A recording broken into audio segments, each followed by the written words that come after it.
नौजवानों, तुमसे मैं कह रहा हूं, हमारी मस्जिद हमने खो दी और वहां पर क्या किया जा रहा है आप देख रहे हैं।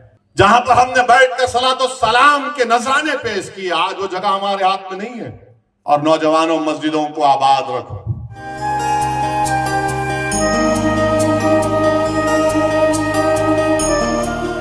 देश भर में 22 जनवरी को हो रहे अयोध्या में राम मंदिर के उद्घाटन को लेकर उत्साह जोर शोर पर है, तो वहीं दूसरी तरफ इस मुद्दे को लेकर सियासत खत्म होने का नाम नहीं ले रही।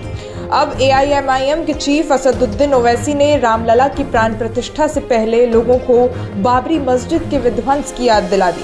उन्होंने अपने एक्स अकाउंट पर ट्वीट करते हुए लिखा कि अब कोई भी राजनीतिक दल 6 दिसंबर को सदियों पुरानी मस्जिद को ध्वस्त करने के जघन्य आपराधिक कृत्य को याद नहीं कर रहा। अब पूरी बातचीत इस बारे में है कि वो इसमें शामिल होंगे या नहीं। भारतीय मुसलमानों के लिए संदेश स्पष्ट है।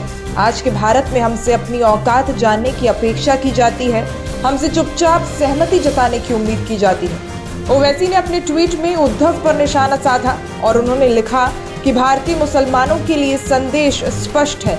आज के भारत में हमसे अपनी औकात जानने की अपेक्षा की जाती है और हमसे चुपचाप सहमति जताने की भी उम्मीद की जाती है। हमारे लाखों पूर्वजों के सपनों और संघर्षों के कारण हम एक स्वतंत्र गणराज्य बने। ये शर्मनाक है कि घोर आपराधिक कृत्य को राष्ट्र गौरव के क्षण तक बढ़ा दिया गया। 6 दिसंबर भारतीय लोकतंत्र के लिए एक काला दिन है। ये हमारे स्वतंत्रता आंदोलन के मूल्यों के लिए एक काला दिन है। ये कानून के शासन के लिए एक काला दिन है। दरअसल ओवैसी के इस ट्वीट से पहले उद्धव ठाकरे का एक बड़ा बयान सामने आया था, जिस पर ओवैसी ने जवाब में ट्वीट पर बाबरी मस्जिद की याद दिलाते हुए राजनीतिक दलों से कई सवाल कर दिए। क्या है उद्धव का बयान, सुनिए। कि मैं कोई पंडित नहीं हूँ, मैं भक्त जरूर हूँ, लेकिन देशभक्त हूँ, अंधभक्त नहीं हूँ। और अंधभक्त हो तो मैं देशभक्त हूँ, देश का अंधभक्त हूँ। शास्त्र में मैं नहीं जाना चाहता। राम मंदिर होना चाहिए, मेरे पिताजी की भी इच्छा थी, हमारी सबकी है, आपकी भी है। और राम मंदिर का निर्माण होने जा रहा है, आनंद का क्षण है, तो खुशी तो मनानी चाहिए। लेकिन शास्त्र में क्या लिखा है और उसके अनुसार कैसे होना चाहिए, एक सलाह मशवरा होनी चाहिए, सलाह मशवरा होनी चाहिए। और मैं मानता हूं जो भी जिसने किसी ने ये मुहूर्त या तारीख तय की होगी, तो उन्होंने जो पंडित है उनके साथ सलाह मशवरा की होगी। अन्यथा शंकराचार्य जी, जिसको हम मानते हैं, शंकराचार्य मानते हैं, उनकी सलाह लेने की आवश्यकता थी और आज भी अगर हो सके तो लेनी चाहिए। उसमें कमी, इसमें कोई ऐसी बात नहीं है। अहंकार की क्यों है बात? अगर कुछ अच्छी बात करने जा रहे हैं तो सब कुछ अच्छा होना चाहिए।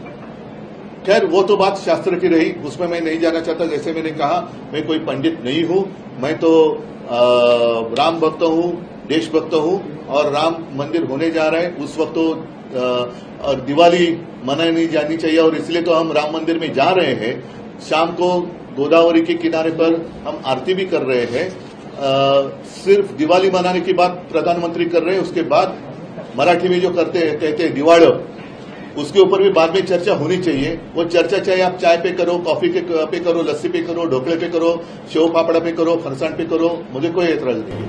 इससे पहले असदुद्दीन ओवैसी ने राम मंदिर को लेकर मुस्लिम समुदाय के युवाओं से भाजपा के नेतृत्व वाले केंद्र द्वारा की जा रही गतिविधियों से सावधान रहने की अपील की थी।